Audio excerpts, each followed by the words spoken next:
తెలుగు రాష్ట్రాల్లో సాగవుతున్న పండ్ల తోటల్లో మామిడి తర్వాత స్థానం నిమ్మ. నిమ్మ తోటల్ని దాదాపు అన్ని ప్రాంతాలలోనూ సాగు చేస్తున్నారు రైతులు. అయితే నిమ్మ తోటల నుండి అధిక దిగుబడులు పొందాలంటే రైతులు సమయానుకూలంగా సమగ్ర సస్యరక్షణ చర్యలతో పాటు పోషక యాజమాన్య పద్ధతులు పాటించాలని సూచిస్తున్నారు శాస్త్రవేత్తలు.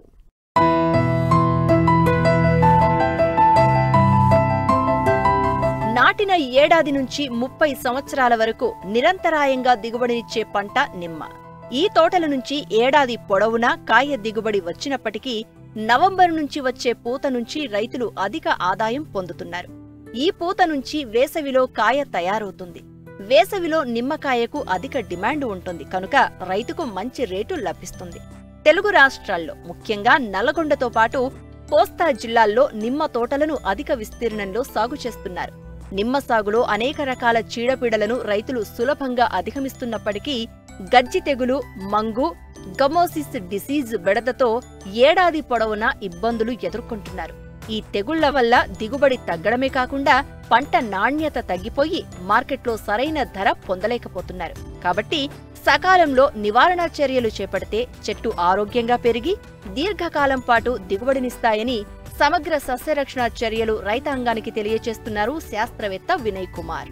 మనం నిమ్మ పంటని ఎంచుకునే ముందు అంటే మొక్కని ఎంచుకునే సమయంలోనే ఏ తెగుళ్ళని ఏ యొక్క నిమ్మ వెరైటీ అనేది తట్టుకుంటుందో కూడా రైతులుగా మనందరం కూడా ఒక ఆలోచించవలసిన ఒక అంశం అండి.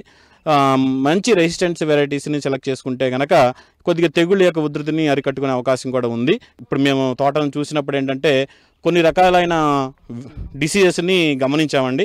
వాటిలో కొన్ని ముఖ్యమైనవి కనుక చూస్తే ముఖ్యంగా నిమ్మ పంటలో కనుక చూస్తే ఈ కాయని మీరు అబ్జర్వ్ చేస్తే ఈ ఫ్రూట్ని కాయ చుట్టూ కూడా మీకు ఒక నల్లటి పొరలాగా ఏర్పడుతుంది.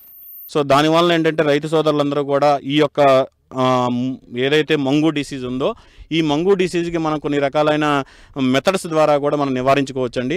వాటిలో ముఖ్యంగా ఏంటంటే మనకి ఏదైతే ఈ మంగు ఉందో ముఖ్యంగా మనం ఎప్పుడైతే బఠానీ సైజులో గింజ సైజులో ఉందో కాయ ఆ బఠానీ గింజ సైజులో ఉన్నప్పుడే దీనికి మనం రెమెడీ అనేది మనం ఏంటైతే రెమెడీ ఉందో ఆ రెమెడీ మనం స్ప్రే చేసుకోవాల్సి ఉంటుంది. సో ఇలాంటి మందు డిసీజ్కి ఉన్నప్పుడు ప్లాంటోమైసిన్, కెఫోనిక్, దానితో పాటు మ్యారినో గోల్డ్ లీటర్ నీటికి 2.5 ml, అలాగే కెఫోనిక్ అనేది 2.5 grams, అలాగే ప్లాంటోమైసిన్ అనేది 1 gram చొప్పున కనుక మనం పిచికారీ చేసుకోగలిగితే ఈ మంగు డిసీజ్ని మనం అరికట్టుకోవడానికి అవకాశం ఉందండి.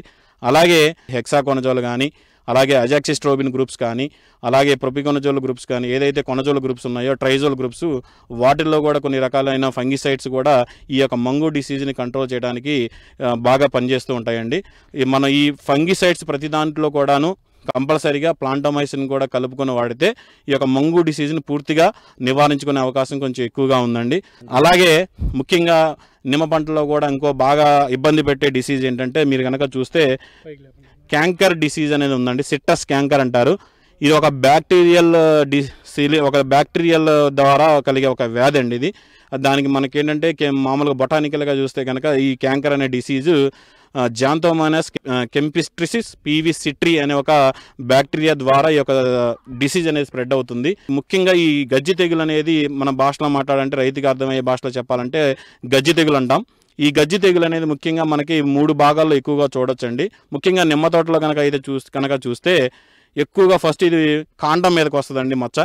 తర్వాత కనుక చూస్తే ఆకుల మీదకి వస్తుంది. ఈ విధంగా ఎల్లోయిష్ కలర్లోకి వచ్చేసి బాగా డిసీజ్ బాగా ముదిరిపోయినప్పుడు బ్రౌన్ కలర్లోకి మారిపోయి ఆకులన్నీ కూడా మాడిపోయినట్టుగా కనిపించి రాలిపోతూ ఉంటాయి. అలాగే కనుక ఆకుల మీద కూడా మనం కంట్రోల్ చేయకపోతే కనుక ఆటోమేటిక్గా కాయ మీద కూడా మీకు మచ్చలుగా వస్తాయండి. చిన్న చిన్న మచ్చలుగా వస్తూ ఉంటాయి. ఈ మచ్చలు కూడా వచ్చినప్పుడు ఏంటంటే కాయ అనేది చూడటానికి సరిగా ఉండదు, అంటే మనకు అందంగా ఉండదు. సో అలా కనిపించకపోయినప్పుడు కూడా ఏంటంటే మనకు మార్కెట్లో గిరాకీ అనేది రాదు. సో ఈ యొక్క గజ్జి తెగులను అరికట్టుకోవడానికి ముఖ్యంగా మనకేంటంటే ఏరిస్ ప్లాంటోమైసిన్ అనేది మనకు ఒక యాంటీబయాటిక్ బ్యాక్టీరియల్ డిసీజ్ని బాగా ప్యూర్గా అరికడుతూ ఉంటుంది. సో దీనికి మన ఏరిస్ ప్లాంటోమైసిన్ లీటర్ నీటికి 1 gram, అదేవిధంగా హెక్సాకొనజోల్ ఏదైతే టెక్నికల్స్ ఉన్నాయో హెక్సాకోనజోల్ లీటర్ నీటికి 2.5 ml చొప్పున మనం స్ప్రే చేసుకుంటే కనుక ఈ యొక్క గజ్జి తెగులను కూడా పూర్తిగా అరికట్టుకోవచ్చు. అలాగే రజాతి హెచ్డి అనే ఒక ఉత్పాదన కూడా ఉంది. సో రజాతి హెచ్డి అనేది కూడా సిట్రస్ క్యాంకర్ని అంటే నిమ్మ పంటల్లో వచ్చే గజ్జి తెగులని పూర్తిగా సమర్థించగలదు. లీటర్ నీటికి మనం 0.5 ml దానితో పాటు మనం ఏదైనా ఫంగిసైడ్ బయట మార్కెట్లో దొరికే మన ఒక ఫంగిసైడ్స్తో పాటు కలుపుకొని కనుక వాడితే ఈ సిట్రస్ నిమ్మ పంటల్లో వచ్చే గజ్జి తెగులుని మనం పూర్తిగా అరికట్టుకోవచ్చండి. అలాగే ముఖ్యంగా ఈ ఇంకొక డిసీజ్ కూడా నిమ్మ పంటను బాగా ఇబ్బంది పెడుతూ ఉంటుంది. అది ఏంటంటే గమ్మోసిస్ అని పిలుస్తామండి.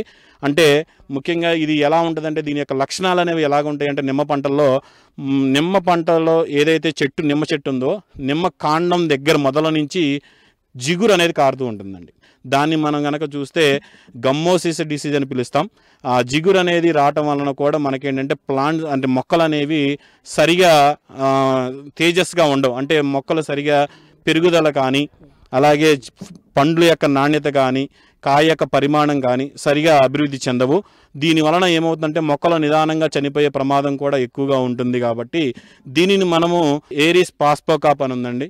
ఏరిస్ పాస్పోకాప్ అదే డ్రమ్ముకి 200 లీటర్ల నీటిలో ఒక 1/2 లీటరు, అదేవిధంగా ప్లాంటమైసిన్ అనేది ఒక 250 గ్రాములు, దానితో పాటు మనం రెగ్యులర్గా వాడే మోనోక్రోటోపాస్ ఒక 500 mlని ఒక డ్రమ్ము లీటర్లో కలుపుకొని చెట్టు మొదలు తడిచేలాగా అంటే కాండం మొత్తం తడిచేలాగా మనం గనక చేసుకోగలిగితే మనకి ఏదైతే ఈ గమ్మోసిస్ డిసీజ్ అనేది ఉందో ఈ గమ్మోసిస్ డిసీజ్ని కూడా అరికట్టుకోవచ్చు. సో దీనికి సంబంధించి మన కంపెనీ తరపు నుంచి కొన్ని రకాలైన కాల్షియం బేస్డ్ ప్రొడక్ట్స్ అనేవి ఉన్నాయండి. అది యాక్వాకాల్ అని ఉంది, హార్టిక్యాబ్ అని ఉంది, అలాగే కాంబికాల్ అని కూడా కొన్ని రకాల ప్రొడక్ట్స్ ఉన్నాయి.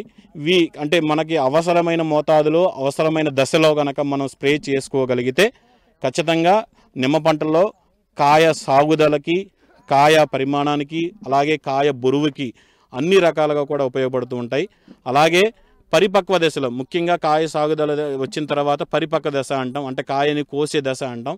ఆ దశలో కొన్ని రకాలైన వాటర్ సాల్యుబుల్స్ ఫెర్టిమాక్స్ 13-045 కానీ అలాగే 0050 ఫెర్టిమాక్స్ 0050 కానీ మనం ఈ వాటర్ సాల్యుబుల్స్ ప్రొడక్ట్స్ను కూడా పరిపక్వ దశలో మనం కనుక స్ప్రే చేసుకోగలిగితే ఖచ్చితంగా కాయ మంచి రంగు అలాగే మంచి రసము అలాగే కాయ మంచి బరువు రావడానికి కూడా బాగా ఉపయోగపడుతూ ఉంటాయి.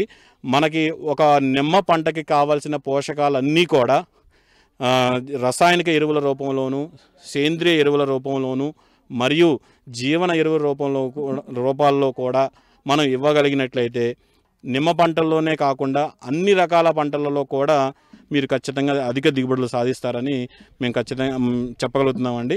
నిమ్మలో చీడపీడలను నివారించుకుంటూ సరైన సమయంలో సరైన పద్ధతిలో సరైన మోతాదులో సరైన ప్రదేశంలో పోషకాలను అందించినట్లయితే నాణ్యమైన అధిక దిగుబడిని తీసుకునే అవకాశం ఉంటుంది.